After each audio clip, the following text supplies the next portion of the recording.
décès du Premier ministre Ahmed Bakayoko a plongé le pays dans un deuil national de 8 jours. Dans le département de Niakara, dans la région du Hambol, la population pleure un être cher. Les élèves se reconnaissent en l'homme. On a appris la nouvelle, mais on n'a pas aimé. C'est ce qu'on m'a dit. Il était un homme digne, il travaillait pour les gens. En tout cas, sa mort là, on a appris là, on n'a pas aimé. Il aimait les élèves comme lui-même. Donc il aimait que les élèves travaillent pour arriver au niveau que lui, il était. Nous arrivons à suivre les cours, mais sincèrement dit, la tristesse est tellement bobinée dans les salles, on n'arrive pas à trop supporter cela. Le jour qu'on va l'enterrer là, moi-même là, si je peux me rendre à Abidjan, je vais partir là. Dans les rues de la commune, les populations vaquent à leurs occupations, le cœur fondu par la peine. En tant que femme, vraiment c'est difficile à supporter. Parce que si j'étais à la place de la maman, vraiment, je ne pouvais pas m'imaginer qu'à cette heure ou bien à ce moment précis, j'allais perdre mon mari. Vraiment, ça allait me faire très mal. Quand j'ai appris la nouvelle, je ne croyais pas. Je me suis dit que c'était un truc que les gens voulaient cacher pour nous essayer de voir. Mais vraiment, après ça, quand on a vu la télévision, la RTI, on a su que c'est la réalité. Ce monsieur, vraiment, il allait très tôt. Il allait très tôt. Un monsieur qui aimait la jeunesse, comme nous, qui aimait tout le monde, qui participait il se mettait dans la peau de tout le monde. Une douleur qui secoue également le monde politique.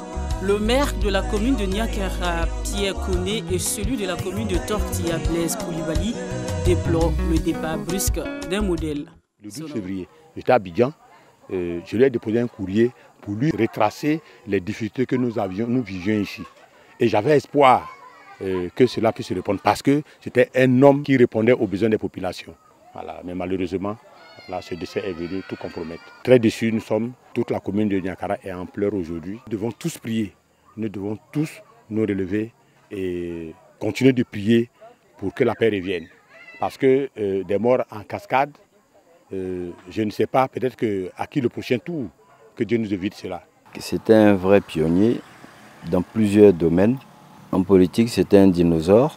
C'est une énorme perte pour le pays. J'ai une forte pensée pour ses enfants,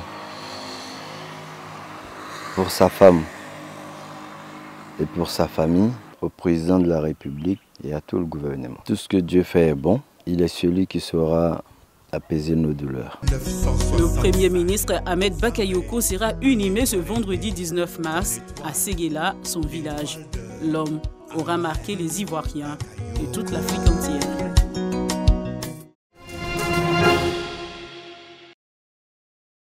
San Pedro, une ville voulue, pensée et créée par Félix Houphouët-Boigny, avec un schéma directeur bien précis. L'ARSO, Autorité pour l'aménagement du Sud-Ouest, était chargé de la mise en œuvre. Depuis sa disparition, la ville balnéaire et portuaire a connu une explosion dans tous les sens, avec une urbanisation non contrôlée. Conséquence, des constructions anarchiques, une ville rouge du fait de la poussière et un lac constamment agressé. Le ministère de la Ville, chargé de transformer les villes qui ont connu une urbanisation mal maîtrisée, veut mettre de l'ordre et faire de San Pedro une ville verte et moderne. Mais avant, des ateliers avec des experts venus d'Afrique et d'Europe pour faire l'état des lieux et proposer des solutions qui se dégagent en 3 priorités. La première, c'est évidemment l'activité économique. La deuxième, c'est comment faire en sorte que cette ville puisse se développer de façon sûre, avec un enjeu majeur pour l'eau, qui est un atout, mais qui peut aussi être, en cas d'inondation, un danger. Et puis il y a aussi toute la préoccupation environnementale. Ce sont des propositions que nous allons donc essayer de fondre dans le schéma directeur pour réussir à sortir donc une ville véritablement moderne qui va projeter l'avenir de San Pedro sur 20-30 ans. Pour le ministre Albert François Micha, le conseil municipal de San Pedro dispose désormais d'un schéma directeur renforcé. Nous avons vu le projet de développement de cette ville qui correspondait à la vision du ministère de la Ville. Nous pouvons dire que le maire de San Pedro dispose à présent d'un outil qui lui permet de voir le développement de sa ville et partant de là, le développement de la région. Selon le ministre Albert François Micha, des ateliers de ce genre vont être organisés dans les villes intéressées par le projet, afin de faire d'elles des villes intelligentes, inclusives, vertes et durables. Avant l'entame de la formation, Bakoro Diarasuba épouse Kallo soumet les participants à un exercice appelé le brise-glace. Objectif, connaître les attentes des participants. À la fin de cette formation, c'est de pouvoir gérer un groupe qui me sera confié. Plus d'une vingtaine de membres de la Jeune Chambre internationale Abidjan-Ivoire réunis dans cette salle pour une formation sur la gestion des effectifs et la performance. L'intérêt, c'est de pouvoir montrer à nos jeunes frères que l'investissement le plus durable dans une vie, c'est celui de capitaliser ses potentialités pour les transformer en force véritable. Donc pour cela, il faut qu'on comprenne que, quel que soit le type d'entreprise dans laquelle on est engagé, on ne fera pas l'économie de la qualité des ressources humaines. Nous sommes à la deuxième formation publique et cette formation-là a pour objectif aussi, sinon pour vision, de renforcer les aptitudes, les capacités techniques et opérationnelles de nos différents membres pour que ceux-là soient encore plus aguerris dans nos différentes actions au sein de la Jeune Chambre, également dans les activités professionnelles. Pour les participants, cette formation arrive à point nommé. Cette formation est très enrichissante pour moi qui suis gérante d'une entreprise.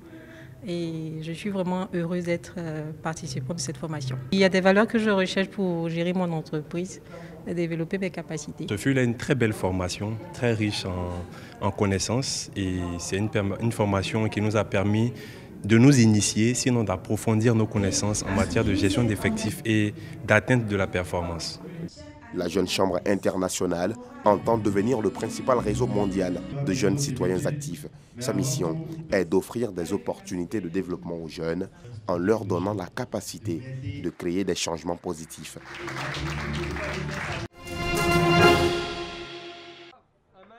L'un est un restaurateur à Paris, l'autre infirmier à Lyon. Après un an de pandémie, ils font le bilan. 23, car à cette époque-là, j'avais des apprentis qui étaient en deuxième année, donc qui ont passé leur diplôme, ils l'ont eu, tant mieux, mais je n'ai pas renouvelé d'autres contrats. Et j'avais 2 personnes en période d'essai que j'ai lâchées, bien évidemment. Si aujourd'hui on m'avait dit qu'on en serait là il y a un an, je ne l'aurais pas cru, tout simplement. Aujourd'hui c'est compliqué, la fatigue s'accumule, on tire pas mal sur la corde, on a des journées un peu à rallonge.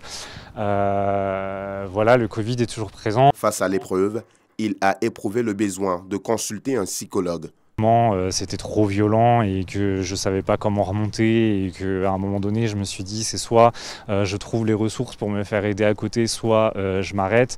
Or mine de rien on a un peu notre fierté de soignant de se dire que on va pas laisser les patients tout seuls, on va pas laisser les collègues tout seuls. De son côté, Alain Fontaine déplore une baisse de plus de 60% de son chiffre d'affaires. Avec un autre sandwich. Moi, je ne peux pas passer de la vente emportée. Je fais partie des 40% qui sont en danger.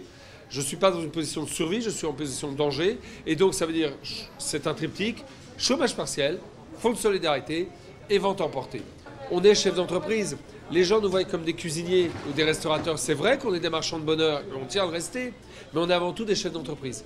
Et là, ne plus avoir d'horizon du tout pendant un an, c'est considérable, c'est inédit, c'est du désespoir bien sûr. C'est quand même une expérience que je souhaite à personne. Mais maintenant que je l'ai vécu, voilà, ça a appris des choses sur nos capacités en tant que soignant à tenir sur la durée.